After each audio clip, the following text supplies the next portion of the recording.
नमस्कार दोस्तों, yes we can change India के इस नए एपिसोड में मैं अभय आपका फिर से स्वागत करता हूं। दोस्तों, आज मैं अपने जीवन के एक बहुत ही महत्वपूर्ण विषय पर बात करने जा रहा हूं, क्योंकि आज मैं आपको अपनी तीनों माँ से परिचय कराने जा रहा हूं। तीनों माँ का नाम सुनकर आपको थोड़ा सा आश्चर्य जरूर हो रहा होगा, क्योंकि आप सोच रहे होंगे कि एक आदमी की भला 3 माँ कैसे हो सकती है।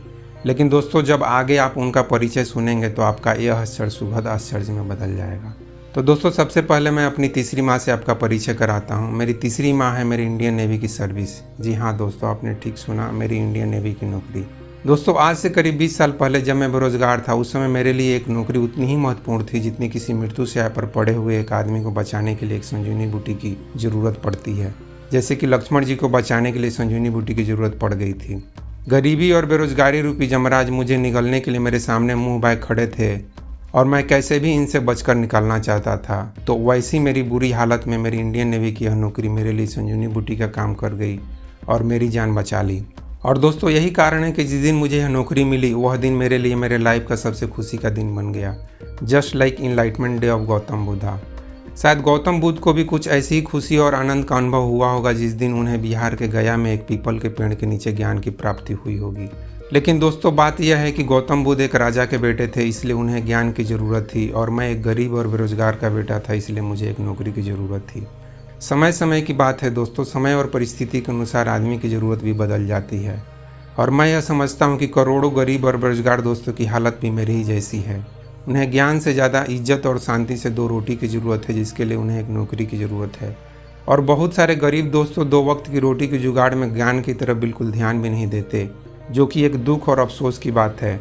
लेकिन दोस्तों, अगर आत्मा के अंदर होश और जागरूकता की कमी होगी तो ऐसा ही होगा। होश और जागरूकता के बिना एक आदमी भी पशु की तरह ज़िंदगी जी सकता है, और हमारे देश के करोड़ों लोग इस बात को साबित कर रहे हैं।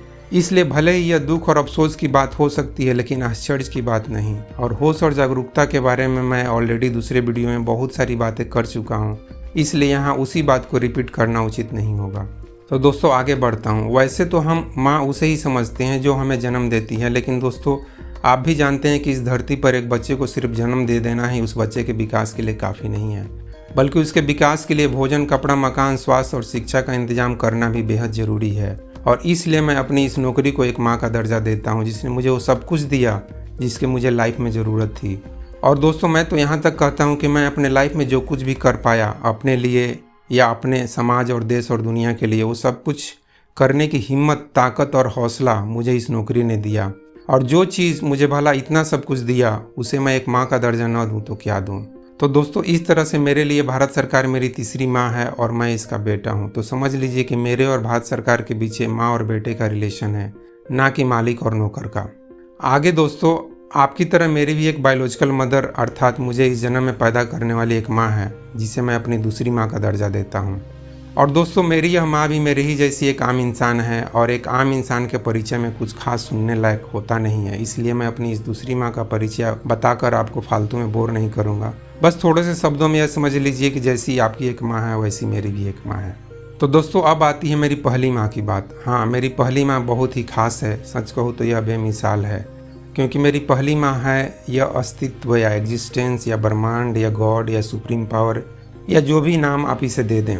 दोस्तों, इस माँ के बारे में सबसे पहले मैं यह बताना चाहता हूँ कि यह माँ अर्थात अस्तित्व आपकी भी माँ है। भले ही आप कभी इस बात पर गौर नहीं किए होंगे, लेकिन दोस्तों, सच्चाई ये है कि हम सभी मूल रूप से इसी अस्तित्व या एग्जिस्टेंस के संतान हैं, और हम सभी अपनी गहराई में इसी अस्तित्व से जुड़े हुए हैं। हमारी इसी गहराई को अध्यात्म में आत्मा का नाम दिया गया है, और मैं उसी गहराई को वैज्ञानिक ढंग से समझाने के लिए इसे एक बेंजीन मॉलिक्यूल के बेंजीन रिंग का नाम दिया हूँ। तो दोस्तों, आप भी अपनी गहराई में अर्थात आत्मा या बेंजीन रिंग में उतरकर इस अस्तित्व से जुड़ सकते हैं, और इससे जुड़कर इसके शांति और आनंद को अनुभव कर सकते हैं। और दोस्तों, सबसे महत्वपूर्ण बात यह है कि इस माँ को दिमाग से समझने से ज़्यादा आपको अपनी आत्मा से अनुभव करने की ज़रूरत होगी। दिमाग तो दोस्तों सिर्फ साइंस की भाषा समझता है, वही mass, energy, atom, electron, molecule, cells इत्यादि, और न्यूटन, आइंस्टीन और मैक्स प्लैंक जैसे हजारों वैज्ञानिकों के ढेर सारे theory and concepts, facts and findings, जिनको अगर एक आम आदमी पढ़ना और समझना चाहे तो अपनी पूरी लाइफ में भी पढ़ और समझ नहीं सकता। लेकिन दोस्तों, सवाल यह पैदा होता है कि क्या अपनी आत्मा को अनुभव करने के लिए इतना सारा ज्ञान जरूरी है? और दोस्तों, मैं कहना चाहता हूँ कि नहीं, इतना सारा ज्ञान जरूरी नहीं है। वो कैसे, मैं बताता हूँ। दोस्तों मैं अपनी बात को ठीक से समझाने के लिए इसे एक छोटा सा एग्जाम्पल या एनालॉजी के माध्यम से आपको समझाना चाहता हूँ। दोस्तों मान लीजिए कि हमारे सामने यह सवाल है कि कोई भी वस्तु हमें कैसे दिखाई देती है। अगर हम इस छोटी सी घटना को वैज्ञानिक तरीके से समझने जाएं तो हमें बहुत सारी चीज़ें पढ़नी और समझनी पड़ेगी।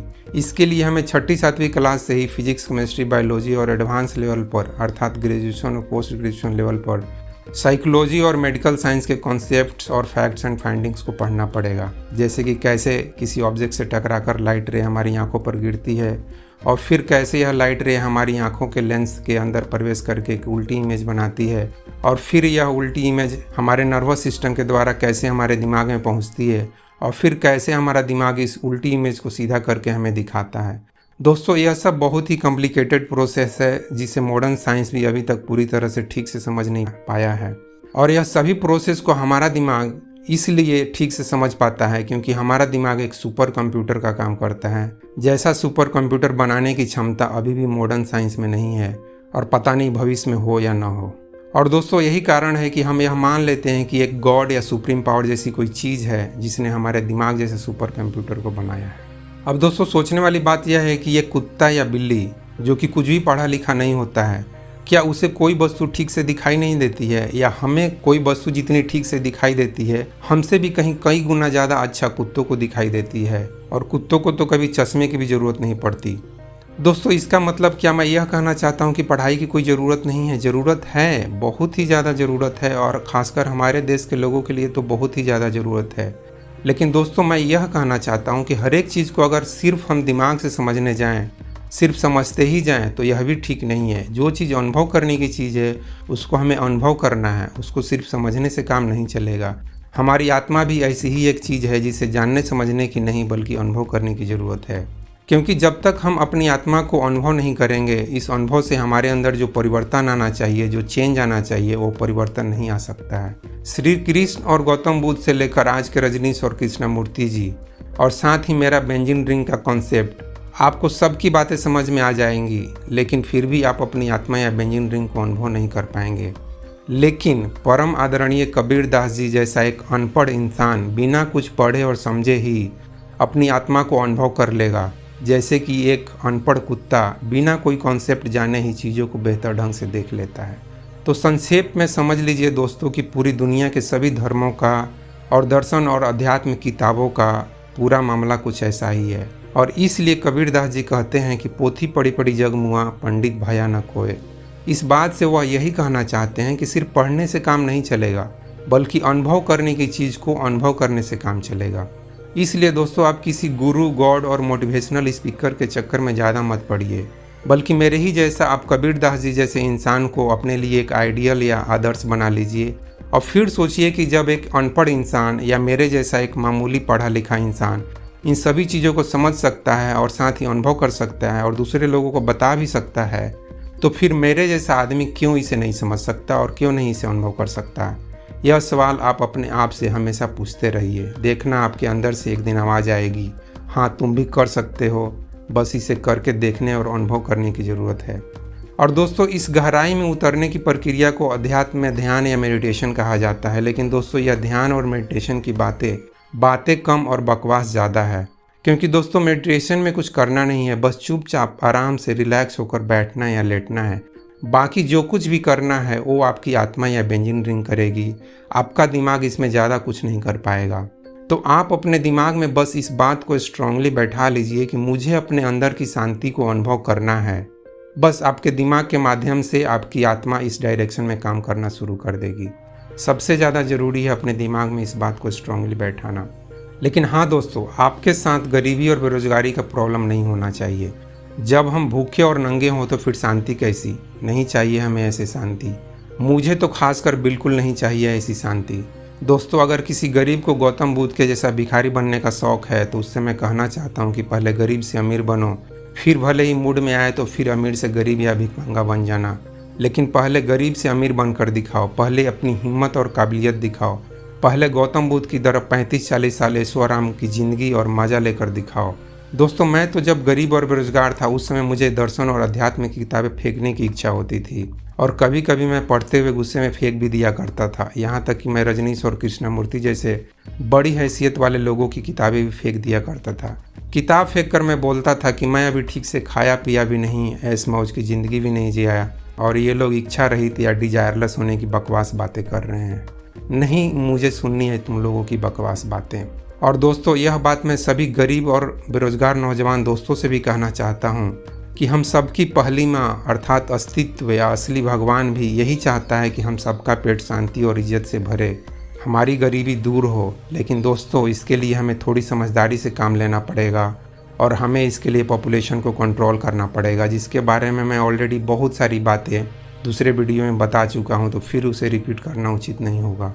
तो दोस्तों, अंत में मैं यही कहना चाहता हूँ कि आप चाहे अमीर हो या गरीब हो, मेरी बातों को समझने और अनुभव करने की कोशिश ज़रूर कीजिए। और मैं इसी रिक्वेस्ट के साथ अपनी इस लंबी चर्चा को यहीं पर समाप्त करता हूँ। आपने मेरी बातों को इतनी देर तक ध्यान से सुना, इसके लिए आपको मैं बहुत बहुत धन्यवाद देता हूँ। जय हिंद, जय भारत, जय विश्व, जय भगवान और जय मेरी तीनों माँ। Thank you friends.